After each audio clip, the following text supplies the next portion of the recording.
Hi friends, నేనైతే పప్పు సాంబార్ చేస్తున్నాను ఫ్రెండ్స్. ఈరోజైతే పిల్లలకైతే పప్పు సాంబార్ అంటే ఎంతో ఇష్టం ఫ్రెండ్స్. ఇక మా తెలంగాణలో అయితే ఈ విధంగా చేస్తాం ఫ్రెండ్స్.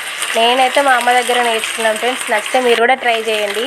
ఇక 2 పావుల ఆయిల్ పోసిన, కొంచెం జీలకర్ర, 4 ఎండుమిర్చి, కొద్దిగా కరివేపాకు, కొంచెం ఎల్లిగడ్డ పేస్ట్ వేసినాను ఫ్రెండ్స్. ఇప్పుడైతే 3 క్యారెట్లు, 2 ఆలుగడ్డలు, 2 వంకాయలు, కొన్ని ములక్కాయలు తీసుకున్నాను ఫ్రెండ్స్. దీంట్లో ఒక స్పూన్ పసుపు వేసిన. ఇవైతే బాగా మగ్గాలి ఫ్రెండ్స్. ఒక 3 మినిట్స్ మగ్గాలి. కొంచెం సాల్ట్ వేసుకోవాలి ఫ్రెండ్స్, తొందరగా మగ్గిపోతుంది. ఇప్పుడైతే ములక్కాయలు వేసి కొంచెం ఒక 3 నిమిషాలు మగ్గనిచ్చిన తర్వాత మనం ముందుగా ప్రిపేర్ చేసుకున్న చింతరసము, పప్పు, శనగపప్పు ఉడికించుకొని పక్కా పెట్టుకోవాలి ఫ్రెండ్స్.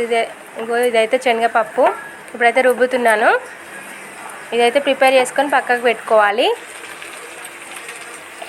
సాల్ట్ వేస్తున్నాను ఫ్రెండ్స్ మగ్గడానికి.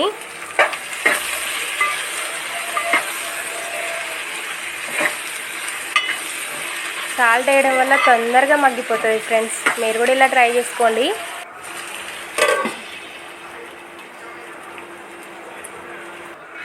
ఇప్పుడైతే చింతపండు రసంలో నేనైతే కారం వేస్తున్నాను ఫ్రెండ్స్. క్వాంటిటీ బట్టి ఈ పప్పుచారుకు సరిపోయేంత. దీంట్లో కొంచెం సాల్ట్ వేసుకోవాలి. ఇంకా కొన్ని వాటర్ యాడ్ చేసుకోవాలి ఫ్రెండ్స్. దీంట్లో కొంచెం సాల్ట్, వాటర్.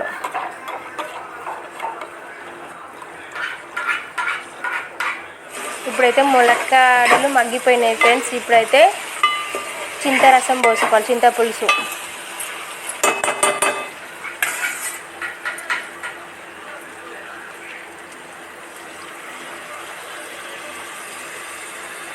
ఈ చింతపులుసు పోసుకోవడం వల్ల ములక్కాడలకు కారం, ఉప్పు పట్టి మంచిగా ఉంటుంది ఫ్రెండ్స్. అందుకే ఇలా అమ్మ నేర్పించిన వంట నేను చేస్తున్నాను ఫ్రెండ్స్. మీరు కూడా ప్రిపేర్ చేసుకోండి.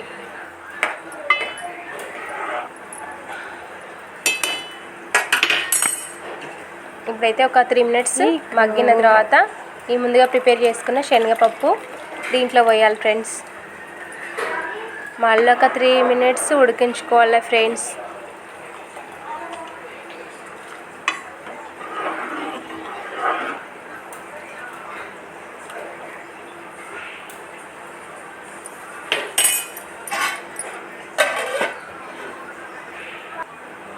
నేనైతే సాంబార్ పౌడర్ తీసుకుంటున్నాను ఫ్రెండ్స్, 1 స్పూను. అలాగే ధనియాల పొడి తీసుకున్నా ఫ్రెండ్స్, 1 స్పూన్ అయితే. ఇప్పుడైతే సాంబార్ రెడీ అయింది ఫ్రెండ్స్. ఇక మా పిల్లలు అయితే ఆగుతలేదు. ఇక అమ్ములైతే రెడీ అయింది తినిపించమని. ఇక నేనైతే తినిపిస్తున్నాను ఫ్రెండ్స్. వేడి వేడి అన్నంలో సాంబార్ అయితే సూపర్ ఉంటుంది ఫ్రెండ్స్. చికెన్ లేక